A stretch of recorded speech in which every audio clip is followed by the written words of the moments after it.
the son of David, the son of Abraham. All right. Abraham begot Isaac, Isaac begot Jacob, and Jacob begot Judas and his brethren. I want to skip down further to verse 6.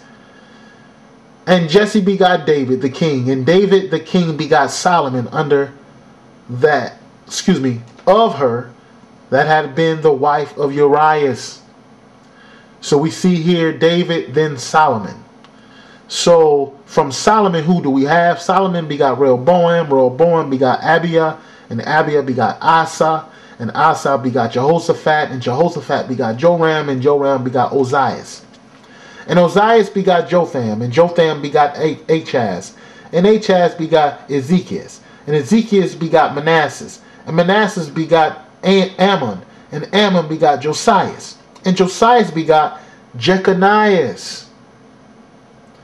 Jeconias and his brethren about the time they were carried away to Babylon.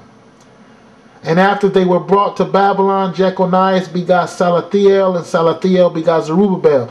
So Jeconias had children. Who is Jeconias, brothers and sisters? Jeconias is one of the fathers of Joseph. Jeconias is a descendant of Solomon. What is another name of Jeconias, brothers and sisters? Coniah. Coniah is another name, okay? Or Conias. Coniah is another name of Jeconias. And what we would like to do, if you don't, to further look at this, we're going to go back into Jeremiah, the 22nd chapter. This will help us because he said that the Messiah was of the seed of Joseph. The lineage of Joseph can be traced back to Solomon. The lineage of Joseph can be traced back to Coniah or Jeconias. Okay? And here what we have here in the book of Jeremiah, there was a message given to Coniah. And before we go further, I'm going to read to you who Coniah is and show you that it is, in fact, Jeconias. Bear with me a minute. Now, to further prove what I'm saying, brothers and sisters, here it says Jeconias, right? In Matthew 1, all right? Jeconias. This is 24:23 in the Strong's Concordance. In the Greek, Jeconias, all right? Of Hebrew, 3204, Jeconias, or Jeconiah, or Jeconias, is the same as Hebrew 3204. Okay? So what we're going to do, we're going to go to Hebrew 3204. And in Hebrew 3204, we have Jeconiah. Okay? Jeconiah is what we have. All right? Now, it's the same as Jeconias. All right? Now, who is Coniah? Here in the Strong's Concordance, if you look up Coniah, it actually tells you, see Jehoiakim, another name of Jehoiachin. All right? Now, when we look up Coniah, 3659, Coniah 3659 in the Hebrew, Coniah 4:3204. So we go back to 3204 again. What do we have? Jeconiah. Jeconiah or Jeconias. Here, Jeconias is the same as Jeconiah or Coniah. They're all one and the same. Okay? Now, there was a message, like I said, given to Coniah. And Joseph was the son of Coniah. And he just said that Christ was the son of Joseph by the seed. Well, there's a conflict here. Here in Jeremiah, the 22nd chapter, it reads, starting at verse 24, Jeremiah 22 and 24, it reads, as I live, saith the Lord, though Coniah, which is Jeconias, which is the father of Joseph, Mary's husband, the son of Jehoiakim, king of Judah, were a signet upon my right hand, yet I will pluck thee thence. He's telling Coniah, I'm going to pluck you out from my right hand, buddy. 25.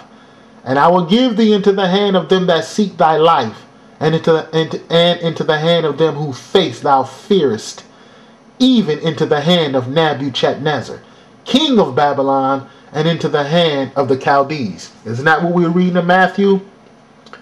That he ran down that lineage in Matthew 1, which was showing Coniah as the father of Joseph, or Jeconias as the father of Joseph. And he ran that thing down, and he told us that, he told us here that, and Josiah begot Jeconias and his brethren about the time they were carried away to Babylon. And after they were brought to Babylon, Jeconias begot Salathiel, and Salathiel begot Zerubbabel.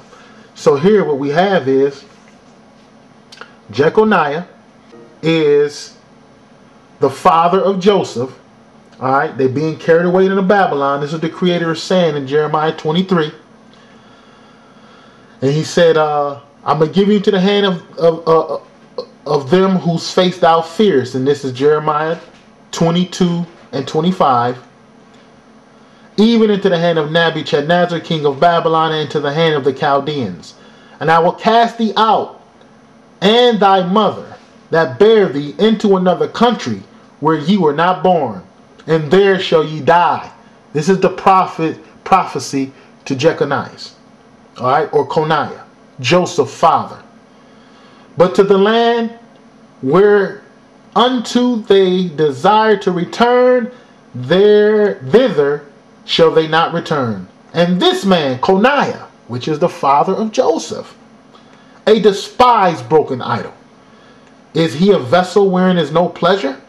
Wherefore are they cast out? Why is Coniah and the seed royal cast out? He and his seed, because remember, he has Salathiel and his grandson Zerubbabel. All right, Salathiel, Coniah and his seed has been cast out. So it says here, is this man Coniah a despised broken idol? Is he a vessel wherein is no pleasure? Wherefore are they cast out, he and his seed, and are cast into a land which they know not. O earth, earth, earth, hear the word of the Lord. Thus saith the Lord, write ye this man childless. Even though Coniah had kids, the prophet Jeremiah is saying, write ye this man childless. Why is he to write Coniah's childless? He's going to tell us. Thus saith the Lord, write ye this man childless, a man that shall not prosper in his days, for no man of his seed. You get that? For no man of his seed. Whose seed? The seed of Coniah, the seed of Jeconias, the seed of Jeconiah, the same man who is the son, or excuse me, who is the father of Joseph. He said, no man of his seed. This will include Joseph, Mary's son. He is the seed of Coniah. And if Joseph was the biological father of Christ, then Christ will also be the seed of Coniah. Now there's a conflict, because it says here, thus saith the Lord, write ye this man childless, a man that shall not prosper in his days, for no man of his seed shall prosper, sitting upon the throne of David and ruling any more in Judah. There was no man from the house seed royal from Solomon down through the genealogy of Jeconias, which was Coniah, the father of Joseph, Mary's husband. There was no man of that seed to sit anymore on the throne of David, prospering or ruling anymore in Judah. So the Messiah could not come from the literal seed of Joseph. This is all we're going to bring out on this subject right now, because he said that Christ came from the seed of Joseph. And we have shown you, according to prophecy, if Christ is to prosper on the throne of David, which he is, he could not, I repeat, according to the prophets, he could not then come from the seed of Coniah and his son Joseph, who married Mary. And with that, until the next time, brothers and sisters, we'll meet again dealing with the topics on the Bible. And along with that, brothers and sisters, I want to show you a clip of a video, because the scripture says that among the sons of Japheth, the Greeks, they really seek knowledge. And the Western hemisphere over here, the development of the sons of Japheth have patterned themselves after the Greco-Roman establishment. And they desire knowledge. And whether you want to call them right or wrong, whether you want to believe them or not, I would say that this video clip we're about to see have more credibility than what we just finished seeing these guys teach. So I would like to share this video here on what this scientist had to say about reproduction in rare cases, and see if the body, magnificent creation that God have made, have the capability of doing any such like thing that the Bible prescribes to Mary, bringing forth a child and not knowing a man. And with that, we again want you to view the clip, and until the next time, we'll see you on another subject. Thank you. Shalom. Science examines the likelihood of a virgin birth. Could it really happen? Jesus, the complete story, continues next. At the University College in London, one expert supports the story of the virgin birth.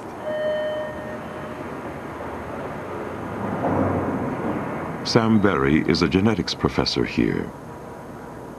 His area of expertise is biological reproduction.